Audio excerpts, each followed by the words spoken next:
Ready? Hi everybody, this is part 2 with Darcy, and we're talking about her gifts as an intuitive healing facilitator. Darcy, I wanted to know, so you started after your child was born, you decided that after you pulled back from it, you went right into it. It got very persistent. Yeah, and so what did you do then? Well, By the way, this is her book. Oh. I think how it actually kind of started is I started being that person that my girlfriends would come to when they had something going on.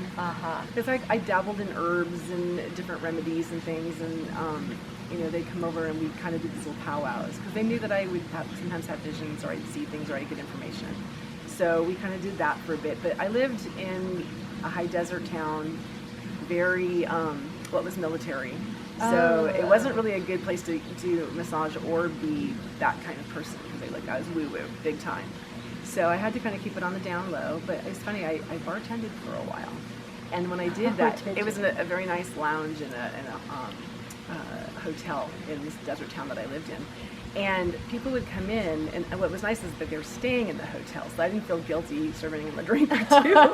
The people would come in, and they knew that the bartender, you ask her a question and she'll answer. So I kind of became this bartender with a something. So people would come in and they tell me about. And so it kind of started out that way as kind of a joke, but then it got a little more people then started coming back to ask me questions.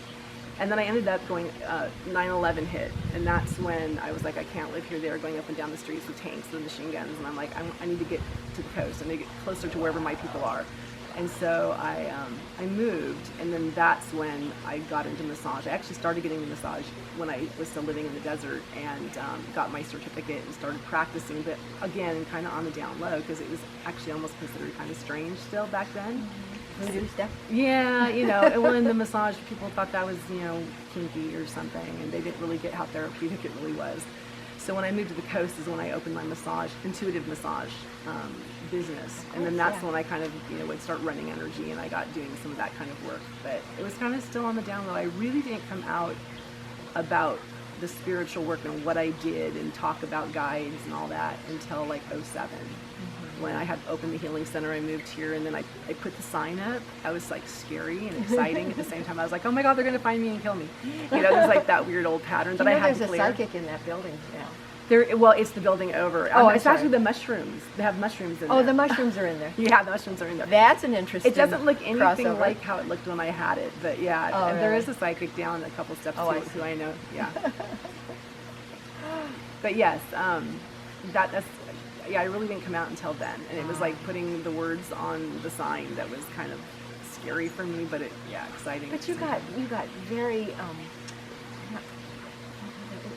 famous, that people would start to come to you. They heard about you and they wanted to start coming to you, and then you decided that was the end of your beautiful business of amethyst. I got real busy, and I was not there a lot. I was traveling promoting this, and I was going to spiritual communities speaking and things, so it got kind of difficult to be there, and so I started not holding my energy as much, and I was basically keeping the center open for all the other people. I had a collective of healers that worked there, and so I had acupuncturists and massage therapists and astrologers and people like that, and I wanted to keep it open for them, and but then there came a point where I just, was like, I need my time, and the draw was coming to an end, so I closed the center, and I still did the work that I did, but it was nice because Hearst Castle's not too far from here, and there was a bus that used to stop right across the street to get gas, and they let everybody out to do a little stretch, before they headed up Big Sur.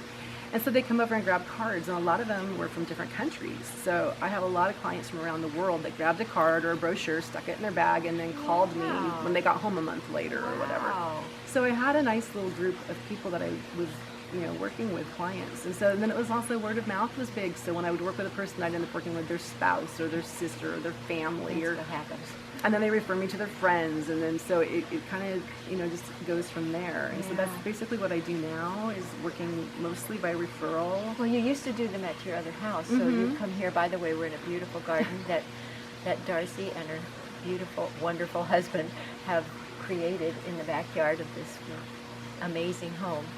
And she explored the avenues of having a relationship as well. Yeah. And then when you met Neil, it just like, Yeah. Well, I was single for like 24 years, Yeah. and I was single mom and the whole bit, and I was focused on kids, and then when they got to